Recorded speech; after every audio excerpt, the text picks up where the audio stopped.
Toute une génération de médecins des quartiers difficiles et des zones rurales part progressivement à la retraite sans être remplacée. Les élus des départements concernés tirent la sonnette d'alarme. La difficulté, c'est qu'ensuite les médecins choisissent massivement de s'installer soit en région parisienne, soit dans le sud de la France. Et on a donc un certain nombre de départements, notamment en zone rurale, qui sont en pénurie très grave de médecins. Pour comprendre ce problème de manque de médecins dans certaines zones, je me suis rendu à l'Hôtel-Dieu à Paris pour y rencontrer Dr Gérard Kierzek, qui y exerce en tant que médecin urgentiste et qui habite la banlieue. Je lui ai demandé pour quelles raisons les jeunes médecins rechignaient à s'installer en zone rurale ou dans les quartiers difficiles. Dans les zones rurales, c'est que les gens n'ont pas envie de s'isoler. L'exercice tout seul dans un cabinet, ils n'ont pas envie d'y aller. Les jeunes ont plutôt envie d'un exercice de groupe. Et dans les banlieues, on est dans à peu près le même phénomène. Ils ne veulent pas être complètement isolés, d'autant que l'isolement en banlieue va être un facteur d'insécurité.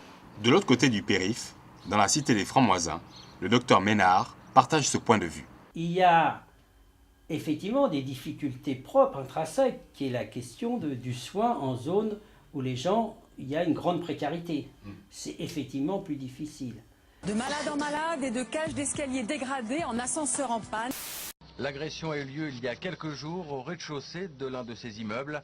Et cette fois, la victime est un médecin. Vous avez à force une représentation qui dit que ces endroits sont des vrais Far West.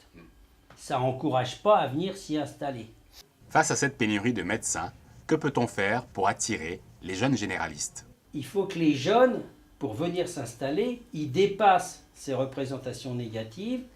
Et en fait, l'expérience a montré qu'aujourd'hui, quelle que soit la profession de soignant, infirmière, kiné, orthophoniste, pharmacien, médecin, ce qui fait venir des soignants sont plusieurs choses.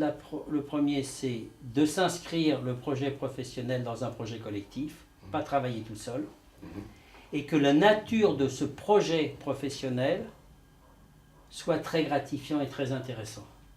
Et quand on construit une offre de soins, une offre de santé qui permet à des jeunes de travailler en groupe, en équipe, d'une manière collective, avec un vrai projet de santé, et on arrive à faire venir des jeunes. La preuve, c'est qu'au Francs-Moisins, on a réussi à reconstituer une équipe de jeunes soignants sur ces bases-là.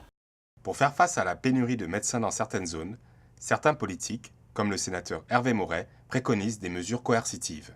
Tout étudiant qui termine ses études de médecine, il doit aller 2 ou 3 ans, peu importe à ce stade la durée, dans un lieu qui est identifié comme un lieu ayant des besoins médicaux non satisfaits. Moi je pense que ça ne marche pas et qu'en tout cas on n'a pas essayé d'autres moyens avant de dire il va falloir obliger les gens à faire ça. Je pense qu'on ne peut pas obliger les jeunes alors que les plus anciens sont installés de manière libre, on ne peut pas créer une espèce de conflit de génération. Les jeunes veulent faire de l'exercice libéral, il faut qu'on les incite, il faut qu'on rende attractif. J'avoue que c'est quand même mieux que de ne pas avoir de médecin du tout.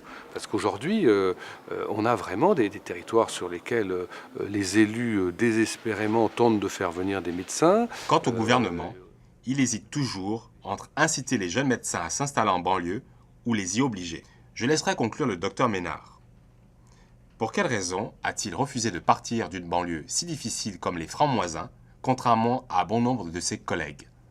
Je ne peux pas les abandonner, parce qu'ils sont tellement victimes de discrimination que c'est ça qui me fait problème. Je ne peux pas abandonner si en même temps j'ai voulu en tant que médecin les accompagner dans leur parcours de vie pour qu'ils restent en bonne santé ou pour lutter contre leur maladie. Donc je suis impliqué en permanence là-dessus.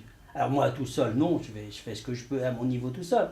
Mais je suis en équipe, je suis avec d'autres, et c'est avec ces autres qu'on tente de donner des réponses, d'où la création de l'association communautaire santé bien-être, d'où la création du métier de médiatrice, d'où la création maintenant de la place santé. Et voilà, moi je fais partie d'une équipe qui lutte au quotidien contre les discriminations. Et ça donne du sens.